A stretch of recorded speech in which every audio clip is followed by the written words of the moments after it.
Hello everyone, welcome to my channel. రోజు ఈ షార్ట్లో ఒక కార్డ్బోర్డ్ బాక్స్ చూపిస్తాను. ప్రీవియస్ వీడియోలో ఆల్రెడీ స్మాల్ బాక్స్ చూపించాను కదా, జ్యువెలరీ ప్యాక్ చేయడం కోసమని. ఇది బ్యాంగిల్స్కి ప్లస్ రీసెంట్గా రా మెటీరియల్స్ కూడా సేల్ చేస్తున్నాం కదా, వాటి కోసమని తెప్పించాను. బాక్స్ అయితే క్వాలిటీ చాలా బాగుందండి, చాలా స్ట్రాంగ్గా ఉంది.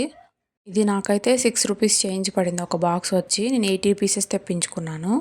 దీనికి మళ్ళీ ప్రత్యేకంగా కవర్ కూడా అవసరం ఉండదు, బాక్స్ అంత స్ట్రాంగ్గా ఉంది. సేమ్ ఇలానే 5 రూపీస్ బాక్స్ కూడా ఇంకొకటి తెప్పించాను. అది కొంచెం పలచగా ఉంది, అది కూడా ఇంకొక వీడియోలో చూపిస్తాను. నేను ఆర్డర్ చేసి కూడా కొన్ని డేస్ అవుతుంది, ఆల్రెడీ చాలా అయిపోయాయి. కాకపోతే మీకు యూజ్ అవుతుంది, ఒకరికి యూజ్ అయినట్టే కదా అని చెప్పి ఇట్లాగా వీడియో పోస్ట్ చేస్తున్నాను. మీరు ఎక్కువ తెప్పించుకుంటే ప్రైస్ కొంచెం తగ్గుతుందండి. నేను 80 పీసెస్ తెప్పించాను, అందుకని చెప్పి నాకు 6 రూపీస్ చేంజ్ పడింది. మీకు కావాలి అంటే నేను కమ్యూనిటీ ట్యాబ్లో పోస్ట్ చేస్తానండి, కావాలి అంటే వెళ్ళి పర్చేస్ చేయండి. నేను అమెజాన్లో తీసుకున్నాను. Thank you for watching.